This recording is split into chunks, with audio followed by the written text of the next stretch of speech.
Ok. Vou compartilhar a tela para vocês da nossa aula. Antes da gente entrar na aula, eu queria dar alguns recados. O conteúdo da aula da semana passada, eu ainda não disponibilizei, mas em vez de ter sido uma aula síncrona, foi uma aula que eu vou disponibilizar para vocês no Moodle. Então vai ser uma aula apenas gravada para vocês assistirem depois pelo YouTube. Então no Moodle eu vou colocar o link lá para vocês, como vocês já estão acostumados. E vocês entram lá pelo link e assistem a aula, tá? Só lembrando da dica de que vocês podem aumentar a velocidade de reprodução do vídeo, tá? Que isso ajuda bastante. A gente vai dar sequência hoje, né? E eu tô com um resfriado bastante forte, que tá já está se arrastando aí por alguns dias, mas eu vou me esforçar aqui para a gente ter aula. Então, vocês vão já me desculpar com antecedência pelas tosses, pelas pausas, que às vezes aqui a gente espirra, fica com falta de ar e tudo mais, tá? Resfriado que eu tenho, esse período de frio aí, eu tenho um resfriado alérgico, ele sempre ataca, tá? Mas vamos lá. Hoje, pessoal, a gente vai dar continuidade aqui falando de um assunto que dá sequência às nossas aulas. Então, nós tivemos aí a história do pensamento econômico, que introduz a gente na temática. A gente teve uma aula sobre os conceitos importantes de economia. A gente teve aula sobre o conceito de economia, né? Economia é o estudo do uso de recursos escassos que têm usos alternativos. Então, a gente estudou esse conceito, a gente compreendeu a ideia de escassez, a gente compreendeu a ideia de usos alternativos, e aí a gente viu que especificamente dentro de um sistema de mercado nós temos os preços como indicadores aí da utilização dos recursos, tá? Aí nós vimos também em aulas depois os princípios de economia, a gente trouxe os 10 princípios, né, utilizando o livro de Introdução à Economia do Menckel, que é um autor de referência nos estudos da disciplina de economia, nos cursos de economia de vários países aí. Então a gente viu ali alguns princípios básicos importantes, a gente destacou alguns que são mais importantes, porque são muitos, né? São 10 princípios. E aí nós temos que dar continuidade com 3 novos conhecimentos. Nós temos que falar sobre uma aula que eu vou disponibilizar para vocês, chamada Sistemas Econômicos, que vai ser uma aula bem simples, só para trazer, assim, questões essenciais sobre o sistema de mercado, que a gente sempre está falando, então a gente já conhece melhor, mas também trazer aí alguns princípios aí da economia planejada, tá? E nós temos a aula de oferta e demanda que eu vou estar passando hoje. Essa data aqui está errada, tá? Essa aqui é uma data que eu utilizei que seria para um outro dia.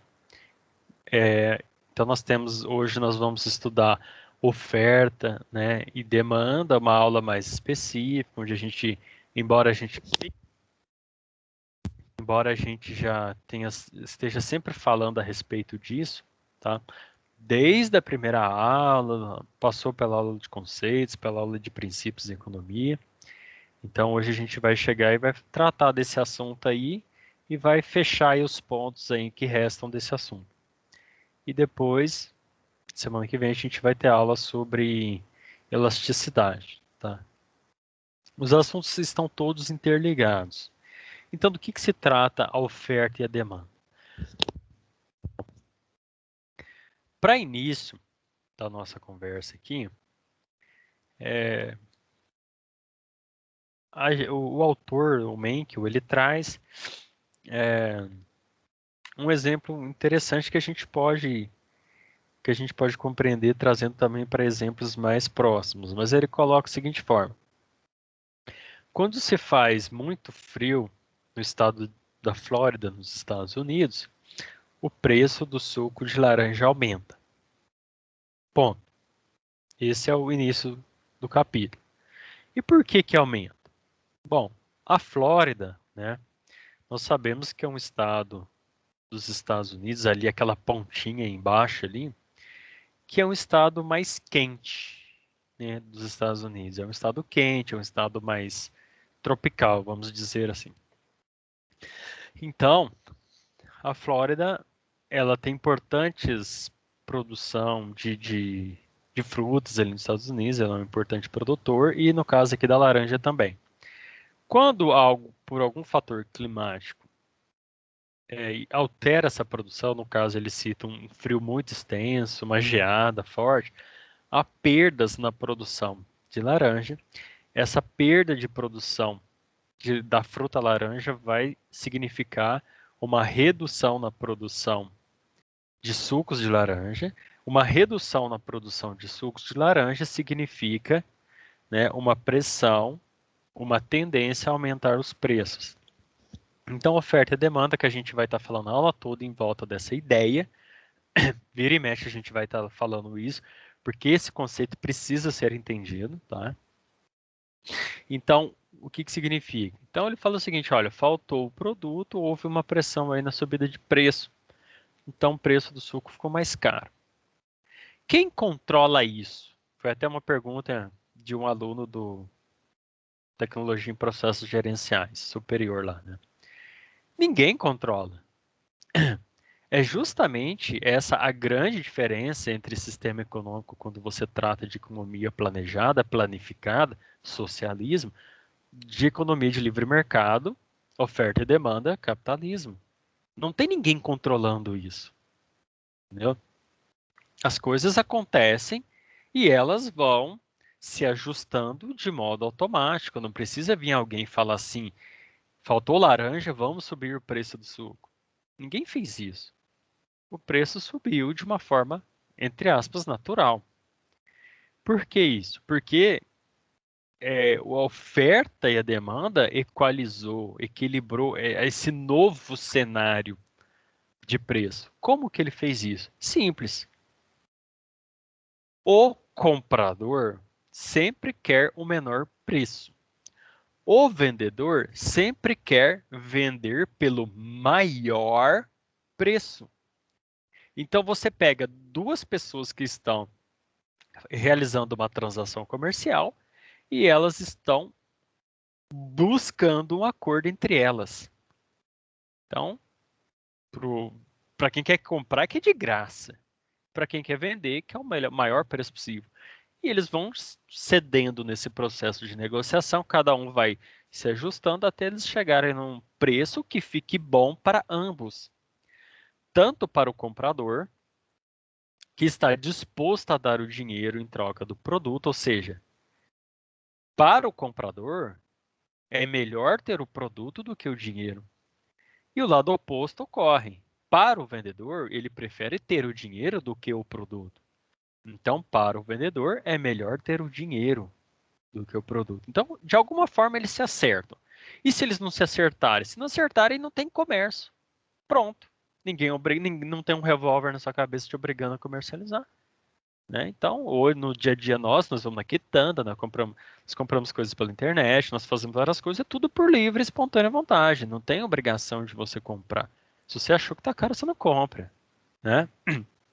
Então, o que acontece? Faltando laranja, vai ter uma diminuição na produção de sucos. E aí o produtor de suco pensa o seguinte, olha, nós não estamos mais produzindo 200 unidades, nós estamos produzindo 100 unidades. Então, eu consigo vender essas 100 unidades por R$ 4. Mas eu também consigo vender essas 100 unidades por R$ 4,50. Portanto, pensando em mim, eu vou vender essas 100 unidades por R$ 4,50. É lógico, eu vou estar conseguindo ganhar um pouco a mais em cada unidade. Todas as pessoas, sem ninguém mandar, sem lei, sem nada, fazem esse procedimento. Então, por isso que há esse aumento de preço. Porque o produtor, em algum momento, ele percebe que ele consegue cobrar mais um pouquinho. E por isso que aumenta esse preço. Porém, à medida que o preço estiver subindo, como que volta esse equilíbrio, entre aspas, novamente, de preços no mercado? Bom, quem está produzindo e vendendo, ganhando mais, o que ele vai fazer? Se ele está vendendo 100 unidades a 4,50, ele vai se esforçar para vender mais. Porque aí ele ganha mais ainda. E quanto mais ele produz para ganhar mais ele puxa o preço para baixo. Então, na medida que ele vai produzindo mais, o preço volta a cair novamente. E também outras pessoas entram no mercado ou podem entrar no mercado. O cara estava fabricando sapato, falou: opa, o mercado de sucos de laranja é mais lucrativo. Eu vou vender minha fábrica e vou pegar o dinheiro e vou abrir uma fábrica de sucos de laranja. Então, por isso que essa lei da oferta e da demanda, as coisas vão se ajustando. É claro que esse ajuste não é rápido. Ele costuma demorar. Entendeu? Por isso que, assim, as coisas, como ninguém está trocando as informações todas simultaneamente e não há um controlador de tudo, né? As coisas vão se ajustando normalmente. Então há um delay, há uma demora nesse processo de ajuste de preço, entendeu? Então é assim que funciona na questão da oferta e da demanda. Deixa eu ver aqui se está tudo certo. Tudo certo. Bom, isso a gente entendeu. É claro que se está faltando laranja na Flórida e o preço do suco aumentou devido a essa questão de oferta e demanda, os produtores vão ficar tentados a ganhar mais dinheiro e a produzir mais suco, visto que o preço aumentou. Então eles começam, por exemplo, eles podem começar a importar laranja do Brasil. Então, em Araraquara, que é uma cidade aqui do interior de São Paulo importante aí, tem Araraquara, algumas cidades ali da região, são produtoras ali de cana-de-açúcar, laranja, né? Então, ali tem uma fábrica em Araraquara, em São Carlos, que são fábricas ali importantes que lidam com o extrato do suco de laranja. Então, os produtores dos Estados Unidos vão lá e começam a comprar do Brasil. Então, tem fábricas ali que elas são voltadas para o mercado internacional, tá? Bom, então, oferta e demanda são palavras que são muito utilizadas por economistas. E quando elas não são utilizadas nos seus textos, nas suas publicações, nos seus estudos, vocês, como alunos que tiveram a experiência de ter essa disciplina, a partir de agora o professor martelou tanto e vai continuar falando por mais algumas aulas, né? Essa questão da oferta e da demanda, que vocês começam a compreender que quando vocês estiverem lendo alguma notícia econômica, algumas coisas vão vir na sua cabeça, como por exemplo, recursos escassos, né? Preços, oferta e demanda. Então isso já vai ajudar vocês bastante. Então, a oferta e demanda são as forças que fazem as economias de mercado funcionar, né? Então, não são forças burocráticas, não são forças mecânicas, são forças que ocorrem da interação entre as pessoas, né? Não sei se a gente poderia determinar isso como forças sociais, né?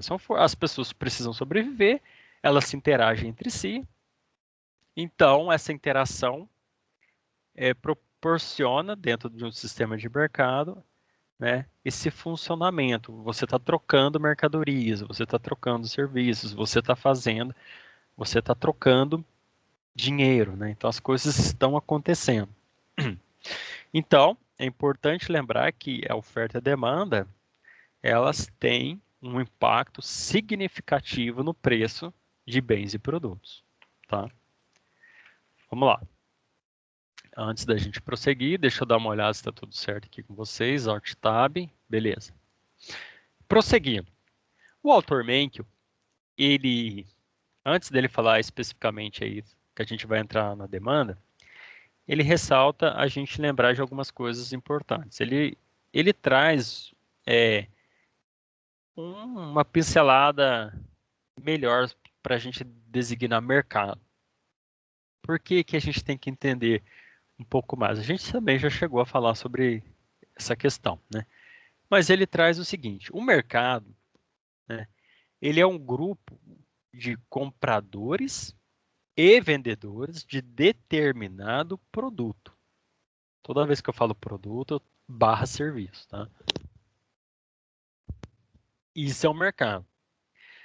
Porém, nas nossas leituras, né, inclusive em termos de significado, o mercado ele também dá outras ideias. Isso vai depender muito do contexto em que a palavra está inserida no texto, né? Então, o mercado ele tem aquele contexto, assim, não porque a gente vê quando a gente lê uma notícia, assim, principalmente notícias envolvendo bolsa de valores, esses tipos de coisa. Não porque o mercado sinalizou tal coisa, porque o mercado recebeu de forma positiva essa notícia. Quando a pessoa utiliza o mercado nesse contexto, ela está falando o seguinte: as pessoas todas, todos os consumidores brasileiros, se ela estiver falando do mercado brasileiro, por exemplo, todos os consumidores brasileiros, todos os produtores brasileiros de todos os produtos, né? Então teve um reflexo, tá? Porque o mercado reagiu bem. Então eles utilizam esse termo para designar dessa forma. Lembrando que a gente inclusive vai ver no conceito seguinte que há diferentes pesos, né, dentro desse cenário.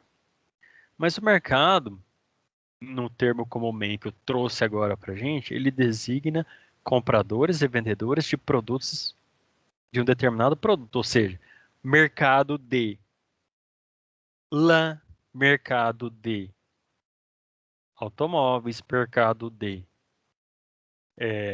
cimento. Então você vai tratando cada produto que existe no mundo, milhões, são milhões, tá? Eu nem sei quanto que a gente teria hoje, mas você pode chutar aí uns 27 milhões de tipos de produtos que existem no mundo, objetos variados. Então você tem variações dentro, então é uma coisa absurda. Você tem o carvão, a madeira de tal tipo de árvore, o tal corte de madeira, tal, entendeu? Para qual utilização, e da madeira não sei o que, e cimento e pedra, e é uma quantidade infinita de quase, né? Modo de dizer, uma quantidade muito grande de produtos, né? De recursos e de serviços que hoje nós temos disponíveis. É uma quantidade muito grande mesmo. Então, o mercado, você tem que ficar atento se ele está no sentido de tratar de um produto específico, então compradores e vendedores daquele tipo de produto. Porém, dando sequência, aliás, no mercado, o autor ele traz um conceito que a gente vai ver daqui umas 2 semanas, né, que se trata de mercado competitivo. O mercado competitivo, né, e é importante ressaltar a seguinte questão. Na disciplina de economia, nós temos alguns conceitos teóricos que eles auxiliam no entendimento e na compreensão do objeto de estudo, tá? Não quer dizer que aquilo ali é factível, que aquilo ali existe, mas ele auxilia a gente a compreender melhor o objeto de estudo. Então, quando se fala em competição perfeita, né, coisa que a gente vai ver daqui 2 semanas, né, a gente está falando num cenário teórico, tá? Não que ele seja real. Provavelmente nem se é possível atingir esse estado, tá? Mas isso fica para próximo. Então vamos restringir aqui a questão do mercado competitivo. Por que que eu estou falando isso? Porque mercado competitivo ele começa a caminhar para um tema de aulas futuras, né? Onde a gente vai tratar de monopólio, oligopólio e competição perfeita, né? O mercado competitivo, o que significa isso? Quando a gente fala que o mercado ele é competitivo. E aqui é importante ressaltar que existem diferentes graus de competitividade dentro de um mercado, tá? Então, existem mercados que são mais competitivos e outros que são menos competitivos. Então, mercado competitivo significa que é um mercado no qual há tantos compradores e há tantos vendedores que nenhum deles tem impacto significativo sobre o preço do respectivo produto. Ou seja, mercado competitivo é um mercado de algum determinado produto onde há tantos, mas tantos compradores e tantos, mas tantos vendedores que eles são insignificantes no impacto, na influência que eles têm sobre o preço do produto. Tá? Isso é tranquilo de se observar. Por exemplo, tem o mercado de caneta, né, caneta esferográfica, tal. Se eu deixar de consumir, se bem que eu consumo isso até demais, eu fico estudando, eu pego os livros e eu risco tudo, né? Mas se eu deixar de consumir, o impacto sobre a empresa BIC, sobre a outra empresa, a sei lá qual, todas as empresas, nenhum. Não tem impacto nenhum. É uma pessoa entre milhões de pessoas que consomem esse tipo de produto, né? Então, esse é o impacto. O modo também do que eu consumo também é significativo. Por exemplo, eu consumo, sei lá, umas 6, 7 canetas por ano, por exemplo. Isso pode ser considerado um consumo alto para uma pessoa. Porém, é insignificativo também dentro do mercado. O que é vender 4, 5 canetas a mais se eu produzo e vendo milhões de canetas todos os anos? Então, um exemplo de que eu não tenho impacto nenhum sobre o mercado e, consequentemente, sobre o preço. Do lado dos produtores, também pode ter situações que o produtor não tem impacto nenhum. Tá? O de canetas eu não sei. Então é preciso estudar cada mercado para saber. Né? Mas eu acredito que, por exemplo, se a BIC deixar de fabricar canetas, a BIC não é uma empresa que vai passar despercebida. Como ela tem uma parcela de mercado, ela vende não sei quantos por cento, ela controla não sei quantos por cento do mercado de vendas, chutando, exemplo, 28% de todo o comércio de caneta esferográfica azul está na mão da BIC. Então, se ela parar de produzir ou produzir mais, ela tem impacto no preço. Então, ela não é um ator insignificante. Como exemplo de consumidor, tudo bem.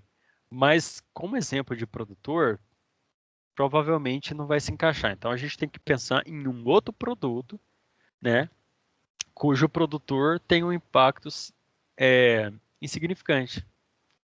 Então, vamos pensar. Você pode pensar, por exemplo, nos pequenos produtores rurais que vendem alface, por exemplo. Então você tem vários produtores rurais na região de São João, de Pinhal, Águas da Prata, em todas as cidades, no sul de Minas inteiro, Minas Gerais inteiro, estado de São Paulo inteiro. Então você tem milhares e milhares e milhares. Se um produtor rural que tem lá um pedacinho de terra que produz alguns quilos de alface por semana ou por mês, sei lá, deixar de produzir alface, o impacto daquele produtor sobre o preço vai ser insignificante, tá? Então, olhando dessa forma, é mais fácil você encontrar consumidores que não causam impacto do que produtores, né? Os produtores, como eles produzem, né? O próprio conceito já fala que, né, eles já têm uma tendência a ter um impacto muito maior. Mas essa explicação é mais para a gente entender o que seria um mercado competitivo, onde produtores e compradores não afetam o preço. Por parte dos compradores, há até algumas situações onde um comprador pode influenciar no preço, mas isso são exemplos muito raros.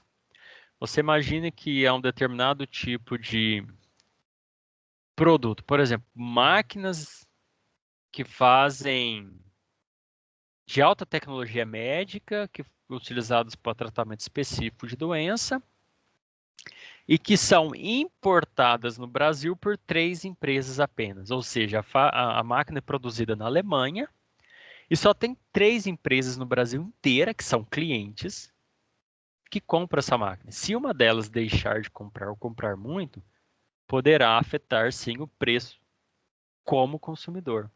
Mas são casos bem específicos, tá? Bom, seguindo adiante, esse desenho aí, no slide aí, surgiu na hora errada, tá? Vamos continuar.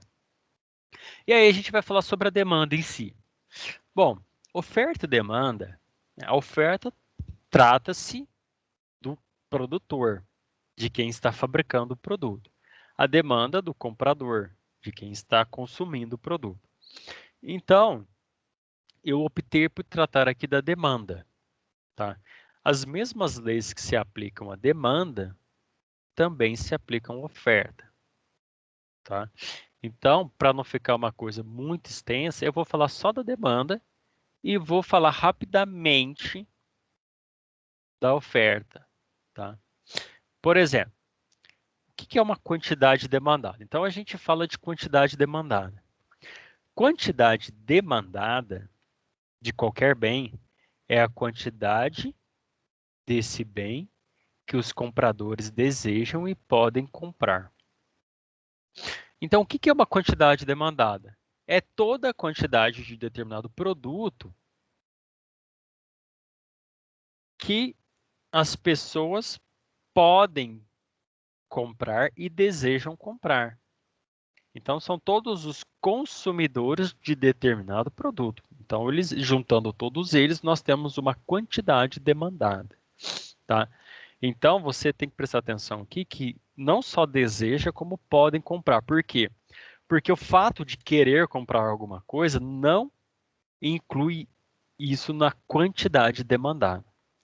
Eu quero comprar uma casa de campo estilo clássico, com jardim, com espelho d'água, com não sei o que lá, não sei o que lá, tudo lindo, bonito, né? Cercado, com árvores, grama, tipo campo de golfe.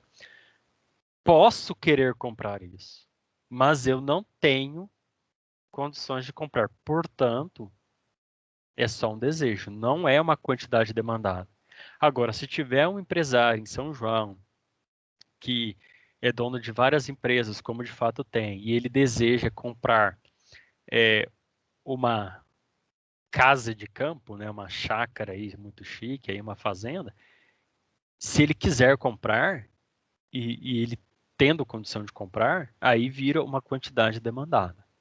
Então, quantidade demandada precisa ter desejo e poder de compra, tá? Lembrando que há um fator importante que é determinante na questão da quantidade demandada, que é o preço, tá? Só vou fazer um parênteses aqui importante, porque a gente tem que lembrar. O fator mais importante e determinante que está ligado à quantidade de qualquer produto demandado é o preço, né?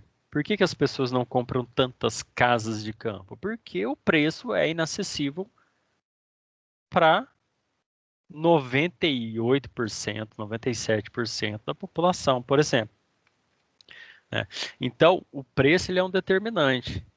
Então, se o preço for baixo, o produto for acessível, isso impacta na quantidade de produto demandada. Porém, se o preço for inacessível, né, também vai impactar, de forma que haja poucos compradores. Só trazendo esse parênteses aqui, porque a gente não pode esquecer do fator preço. Tá? Depois da gente falar da quantidade demandada, existe a lei da demanda. Tá? Ah, mas professor, se existe a quantidade demandada, o senhor falou que da questão da oferta. Sim, existe a quantidade ofertada. Se a quantidade demandada é a quantidade de bens, né, que os compradores desejam e podem comprar, o que é a quantidade ofertada? É a quantidade de bens ou produtos que os vendedores querem e podem vender. Quantidade ofertada é a quantidade em que os vendedores, os fabricantes, querem e podem vender. Tá? Seguindo adiante. E o que é a lei da demanda? A lei da demanda, né, já foi falada em todas as aulas, inclusive na de hoje. Né? Então, a gente vai trazer aqui a lei da demanda, que é quando o preço de um produto aumenta, a quantidade demandada cai. Quando o preço de um produto cai, a quantidade demandada aumenta. Se o produto é caro, compra-se menos. Se o produto é barato, compra-se mais. Pronto, essa é a lei da demanda. Tá? Deixa eu ligar aqui a minha mesa. Beleza, fiz uma pausa aqui. A gente já está acostumado a ouvir isso, mas a gente reforça. Lei da demanda. Se um produto sobe de preço, você tem uma diminuição na compra. Se um produto cai de preço, você tem um aumento na compra desse produto ou serviço. Tá? Funciona assim. É claro que há situações que não necessariamente acontece isso. Tá? Não necessariamente acontece isso. Uma coisa importante para a gente entender é que as coisas não são proporcionais. Né? Então, existe até uma coisa que eu me lembrei agora, que é o princípio de Pareto, ou a lei 80-20. Né? As coisas não são proporcionais. Diminuiu o preço em 10%, aumentou as vendas em 10%. Isso não existe. Pode coincidir, mas não há uma regra, não há uma lógica exatamente para isso. Tá? Então, se o preço caiu 10%, pode ser que as vendas aumente 1%, não aumente, ou aumente 60%. Se um preço sobe 50%, pode ser que as vendas só diminuam 10%. Tá? Então, essas coisas aí precisam estar claras para a gente entender. Eu vou mostrar aqui para vocês. Eu esqueci de abrir aqui o meu Photoshop. Deixa eu ver se eu consigo abrir agora aqui. Photoshop? Não, pode ser feito aqui. Que Photoshop? Viajando.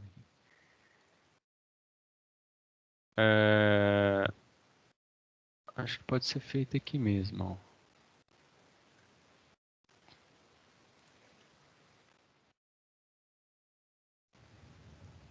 Pera aí, pessoal, só um minutinho.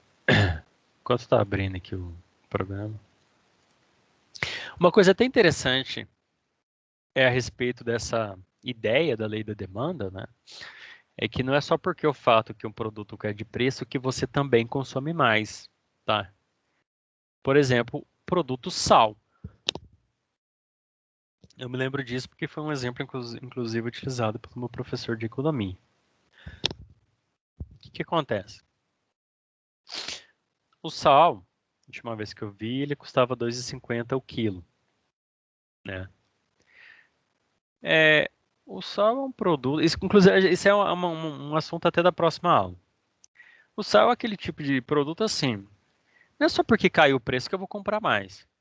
Então, se o sal está R$ 2,50, eu vou comprar o sal. Quando que a gente compra o sal? Quando a gente precisa, quando acaba na nossa casa, porque é um produto bem barato. Em relação a tudo, é muito barato.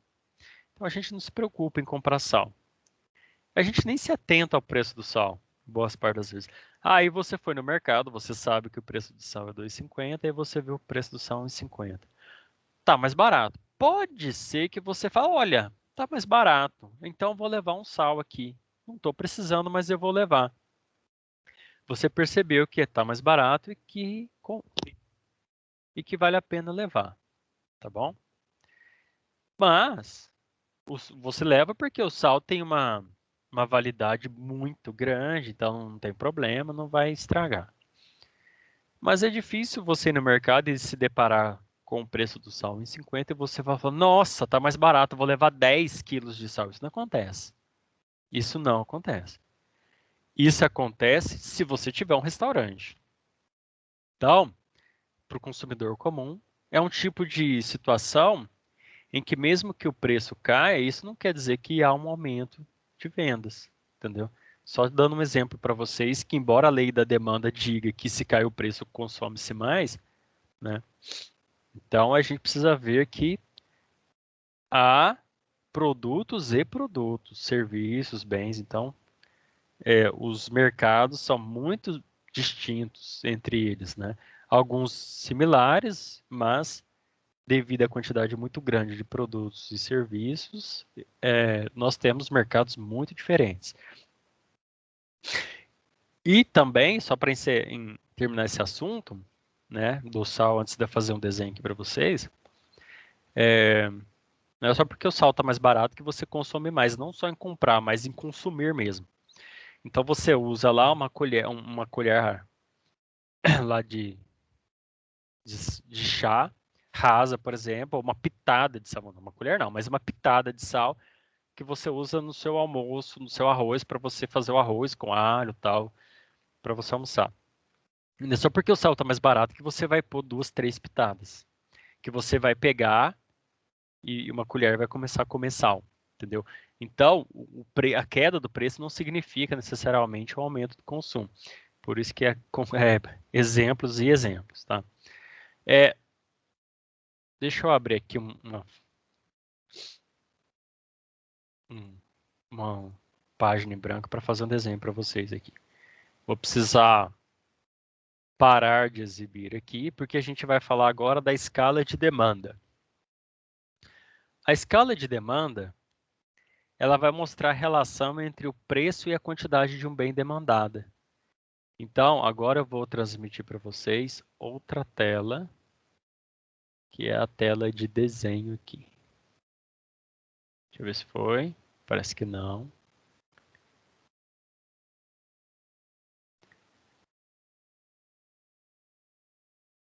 Espera aí. Compartilhar conteúdo. Eu quero conteúdo. Esse conteúdo aqui. Pronto. Vocês estão visualizando aí? Uma tela em branco que eu vou mostrar para vocês. Esse desenho é extremamente simples, né? É só ajuda a gente ter uma compreensão melhor, mas ele nem se faz necessário para falar bem a verdade. Mas o exemplo, o livro põe, então vamos tentar manter fidedigno aqui ao autor. A escala de demanda, ela mostra uma relação, a relação que existe entre o preço e a quantidade. Entre o preço de determinado bem e a quantidade demandada, a quantidade que as pessoas consomem. Então, ele traz o seguinte exemplo. Deixa eu fazer aqui um risco aqui para vocês. Ó, o gráfico é super simples, tá? Você tem aqui preço, você tem aqui quantidade demandada. Zero está aqui. E ele traz aqui o exemplo. Por exemplo, ele fala do preço de casquinha de sorvete. Ah, ó, 50 centavos, R$ 1, 1,50, 2, 2,50 e até R$ 3. E aqui ele coloca a quantidade. Então,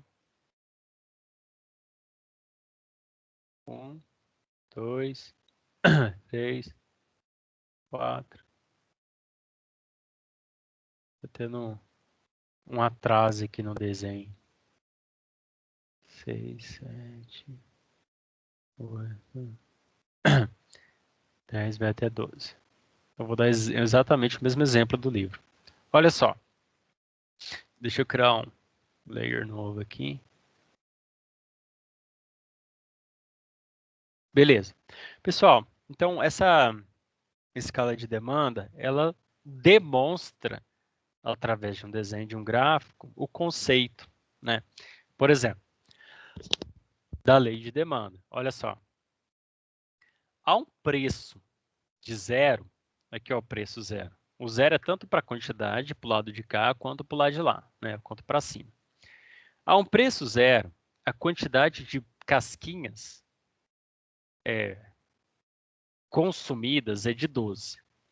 Então você imagina que tem, por exemplo, um vendedor de casquinha de sorvete dentro de um shopping e quando ele distribui sorvete de graça, há um consumo de 12 unidades. Tá? Então você risca aqui, primeiro você risca aqui. Depois que você aumenta para 50 centavos, o consumo, que já não é mais de graça, agora ele cai para 10.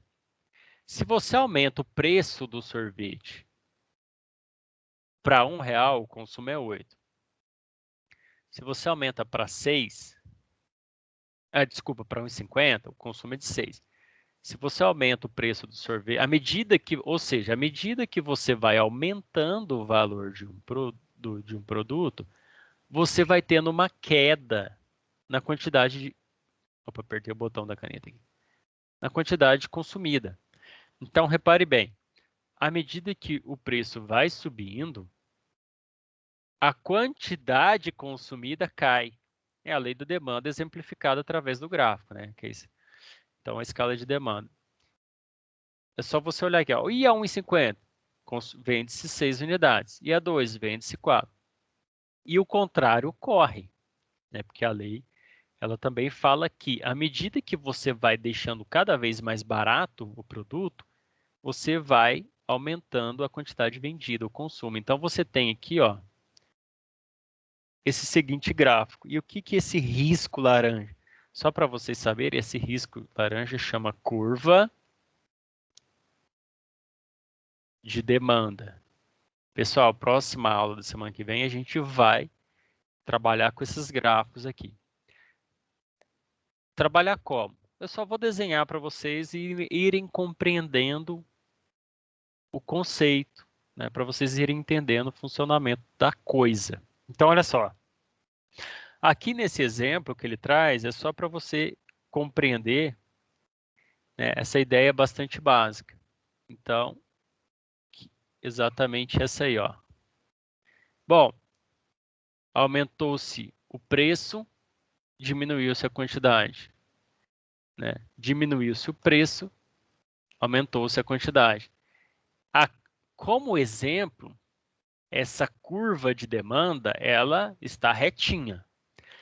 Né? Mas como eu falei, não é assim que se procede na realidade. Tá? Por quê? Porque não quer dizer que se o preço, vamos supor, se o sorvete custa 50 centavos e está vendendo 10 unidades, se eu aumentar para R$1, né? Então não é proporcional. Pode ser que eu venda 9 unidades, pode ser que eu venda 3 unidades.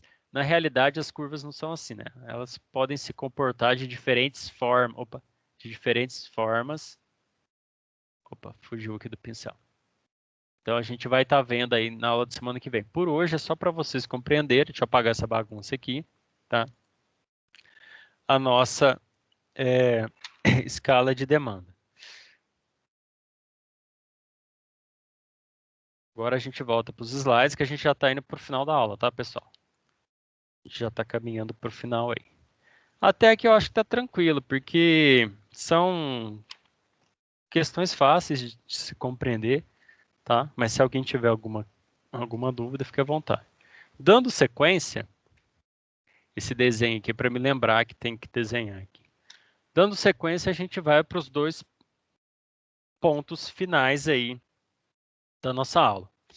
Ah, assim como a quantidade demandada, e eu falei da quantidade ofertada, a lei da demanda tem a lei da oferta também. A lei da oferta, quando o preço de um bem aumenta, a quantidade ofertada desse bem também aumenta. Quando o preço de um bem cai, a quantidade ofertada desse bem também cai. Quando a gente está falando de oferta, pessoal, a gente está falando de quem produz. Então, note com atenção que tem uma diferença, tá? Não precisa se preocupar em decorar, mas é só para compreender. Se o preço de um produto aumenta, a quantidade ofertada também aumenta, porque lembre-se que o produtor ele está querendo ganhar mais. Se o preço de um produto está alto, a tendência é que ele produza mais, porque ele quer ganhar mais. Quanto mais ele vende, mais ele ganha. Mais ele vende, mais ele ganha. Então, a lei da oferta é isso. Por isso que, depois de um tempo, tende, entre aspas, a haver um equilíbrio no preço novamente. Tá? Porque se o preço de um produto é alto, naturalmente, entre aspas, né? Com o tempo ele vai cair. Por quê? Porque se é alto, significa que isso está atiçando os instintos humanos de ganhar mais. Então, aqueles que produzem vão produzir mais e aqueles que não produzem podem passar a produzir, tá bom? Assim como a escala de demanda, também tem a escala de oferta que mostra a relação entre o preço e a quantidade ofertada de um bem. Tá. Mas, seguindo, demanda de mercado, né? Demanda de mercado é a soma de todas as demandas individuais. Só isso. Demanda de mercado, você vai somar o desejo de cada consumidor individual e vai virar tudo um só. E a gente encerra com as variáveis da curva de demanda. O último tópico é esse para a gente encerrar nossa aula, tá? O que significa essas variáveis da curva de demanda? Né? A curva de demanda é aquela curva laranja. Significa que há alguns fatores que alteram o posicionamento daquela curva, o formato daquela curva, empurra para trás, para frente, tudo mais, tá? E quais são esses fatores, né?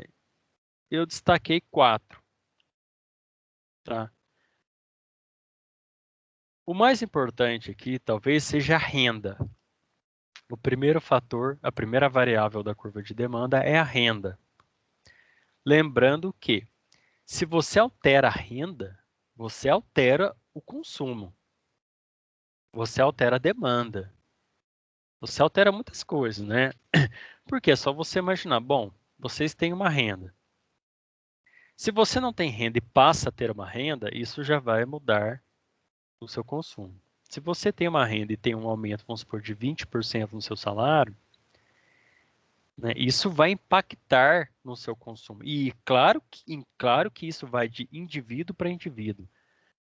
Você não pode jogar tudo na mesma panela. Você pode até analisar os efeitos do consumo em conjunto, mas as decisões são individuais, né? Por que eu digo isso? Porque para a Ana, 20% a mais no salário significa consumir mais de determinado produto. Para o João, em vez de consumir mais, ele consome melhor. A quantidade é a mesma, porém as marcas, a qualidade do produto altera. Então, para o outro, significa poupar mais. Então, a gente tem diferentes comportamentos. Mas a renda, ela é uma variável dessa curva, ela altera, ela gera uma alteração nisso. Uma segunda variável importante de se citar são os gostos pessoais. Acabei citando anteriormente, mas de uma forma específica, o gosto de um indivíduo, mesmo que não haja alteração de renda, ele é um fator que determina a demanda. Por quê? Porque para uma pessoa que gosta muito de sorvete, ela vai ignorar um pouco essa questão do preço. Se o sorvete está R$ 2, ela vai consumir uma vez todo domingo que ela for no shopping. Se o sorvete for R$ 2,50, ela vai continuar consumindo. Se o sorvete for R$ 3, ela vai continuar consumindo. Entendeu? Então, o gosto, ele tem esse impacto. Ele molda o nosso comportamento individual de consumidor. Então, as preferências de cada indivíduo também é uma dessas variáveis de demanda. É claro que a gente usou o exemplo do sorvete, que é um produto barato, né? Mas se você for pegar algum produto que custa R$ 300 e passar para 400, mesmo que você goste, você já pode falar assim, opa, eu gosto, mas eu preciso pensar direito, tá? Uma terceira variável importante é as expectativas, tá? As expectativas são importantes porque as expectativas é aquilo que você espera de um futuro próximo, médio, longo prazo.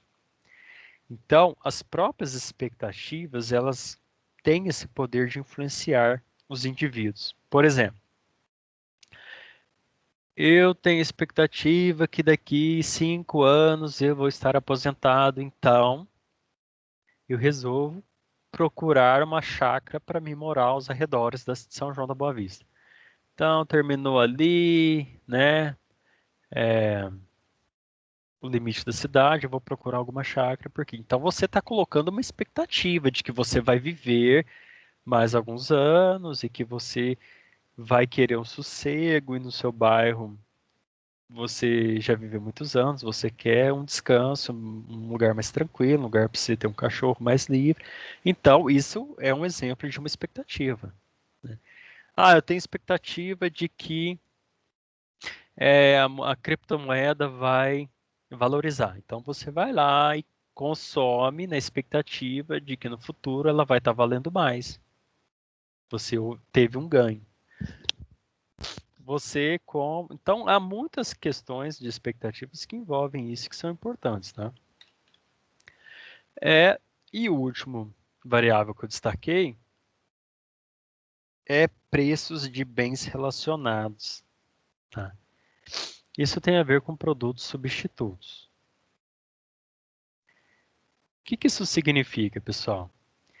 Produtos, quando eles são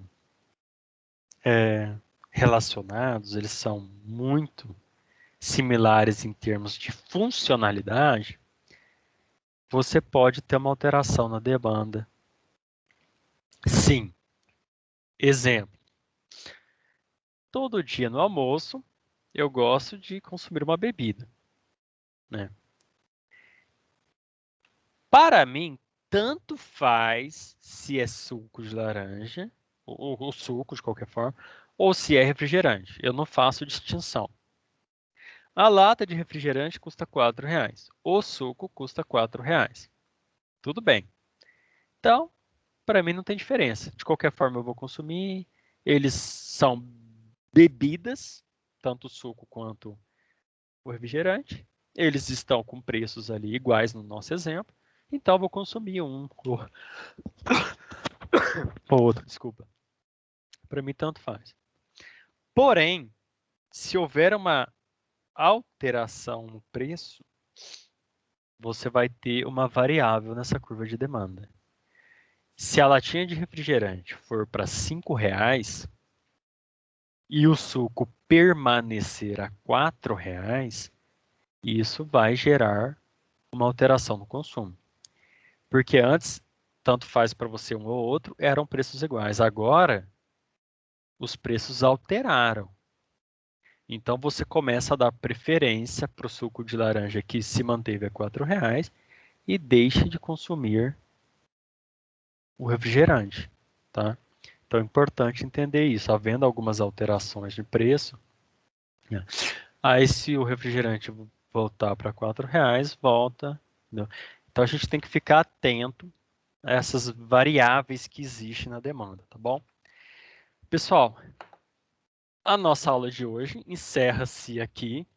Eu queria saber aí do Gabriel, do Vinícius, da Larissa, do Felipe, do outro Gabriel, vi que tem dois aqui, do João, do Felipe, do Emerson, do Webster e mais os outros presentes. Deixa eu ver quem são os outros aí. Só se eu clicar aqui para ver. Se está tudo bem, se vocês têm alguma dúvida em relação ao conteúdo de hoje, se vocês querem colocar alguma coisa aqui na nossa aula, fique à vontade. Professor, quando você estava falando sobre mercado, eu fiquei com uma dúvida assim que eu lembrei uma coisa sobre os vegetarianos, que tipo, uma vez eu vi um cartaz falando que tipo, se você para de consumir carne, você ajuda o mundo, tipo, com menos poluição e tal. E eu fiquei pensando será que isso chegava a afetar o mercado ou se afeta só tipo, o meio ambiente mesmo? Quando uma Então, pessoa para de consumir carne, assim. olha só, Melissa, são coisas que estão relacionadas a gostos pessoais, tá? Primeiro é isso. Então, quem quiser come, quem não quiser não come. Graças a Deus a gente tem essa liberdade aí para decidir em relação a isso. Sim. Algumas pessoas querem vender a sua ideia. Então, a pessoa que não quer consumir carne quer falar assim, olha, eu acho legal que as outras pessoas deixem de consumir. Tudo bem, ela pode se expressar, ela também é livre para se expressar, tá? Mas a gente nota que, em termos econômicos, só se haver alguma coisa que, embora seja uma decisão individual, isso não vai ter não vai afetar o mercado de carnes, que é o mercado grande. Mas, à medida que você tem um conjunto de pessoas e forma-se um grupo de não consumidores de carne, isso pode ter um pequeno reflexo se você juntar todos, tá? Isso vai ter um reflexo. Entendi. Eu tinha pensado nisso também, se de repente o grupo, assim, afetaria. Olha, mas assim, o mercado de carne, ele é voltado para quem vende carne, não para quem não vende carne, né? Então, não afeta. Se você pensar dessa forma, não afeta, né? Eles já não consomem mesmo, que diferença faz? Né? Nenhuma. Agora, se eles passarem a consumir, isso vai afetar o consumo, vai haver uma Entendi. demanda maior, porque eles já estão fora do mercado. Eles já estão fora, eles não fazem parte do mercado de carne, quem não consome carne. Eu não faço parte do mercado de várias coisas aí que eu não consumo. Então, eu vou passar a fazer parte do mercado se eu entrar, mas para eles que já estão fora, então é a mesma coisa de eu falar para vocês, olha, deixem de consumir jogos de tabuleiro. Mas eu não consumo esse produto, então não faz diferença. Eu estou falando para vocês não comprarem jogos de tabuleiro, mas como vocês já não compram, entendeu? Então são assim, é, vista de uma forma econômica é isso, tá? Agora, é um assunto que você pode trazer para um aspecto um pouco diferente. Você pode trazer para o marketing, por exemplo. Na verdade, o que está havendo é um trabalho de marketing no sentido de eu vou vender a minha ideia, eu vou divulgar a minha ideia, eu vou falar por que a minha ideia é boa, quais são os prós da minha ideia. E isso é possível, você entendeu? Mas isso é marketing. É claro que o marketing gera alguns reflexos, né? Pode gerar alguns reflexos em questões econômicas, mas para quem não faz parte do mercado, nenhum. A única coisa que pode acontecer é essas pessoas começarem a consumir carne e aumentar a demanda. E a decisão sempre vai ser individual. Algumas pessoas, legal, então eu vou deixar de consumir carne. Aí tudo bem, né? Mas se você for ver o tamanho do mercado de carne como um todo e do tamanho de pessoas que deixam de consumir, isso ainda é pequeno. Porém, você começa a criar novos mercados. Que tipo de novos mercados? Carne de soja, entre aspas, né? Carne entre aspas, né? Produtos alternativos. Então a pessoa vai consumir mais legumes, então vai aumentar a venda de produtos de vegetais, legumes, então a pessoa troca a carne, que é uma fonte de proteínas, então ela tem que substituir isso por alguma outra coisa. Vai ser o quê? Vai ser o ovo? Não vai ser o ovo. Então vai ser o quê? A soja? Vai ser o quê? ela vai ter que se virar aí na sua alimentação. Então, assim, a pessoa que está deixando de consumir um produto que, no caso, é necessário, alimento, ela pode optar por não consumir carne. Porém, ela vai ter que substituir esse produto por alguma outra coisa, porque ela não pode ficar sem comer, né? Mas se você tem uma quantidade gigante de alimentos, né? Hoje nós temos a pessoa monta o cardápio dela. Ah, não quero consumir mais, mas tem ovo, tem quantidade absurda de legumes, tem frutas, tem produtos industrializados, tem um monte de coisa, né? Hoje as pessoas têm bastante opção. Antes tinha, né? Mas hoje tem bastante opção. Então, eu acho que é isso. Mais alguma questão, pessoal? Tudo certo? Então é isso, pessoal. Eu vou encerrar a aula aqui, se ninguém tiver nenhuma questão. E ela está sendo salva aqui, depois eu disponibilizo para vocês, tá bom? Beleza, pessoal. Então podem ir saindo aí, pode ir saindo e bom dia para vocês aí. Não, beleza, Melissa, fica à vontade, tá? Espero que tenha respondido a sua questão. É porque a sua questão não é só econômica, ela envolve outras questões, né? Gosto, pessoal, marketing, envolve outras questões também. Bom dia, pessoal. Até mais, então.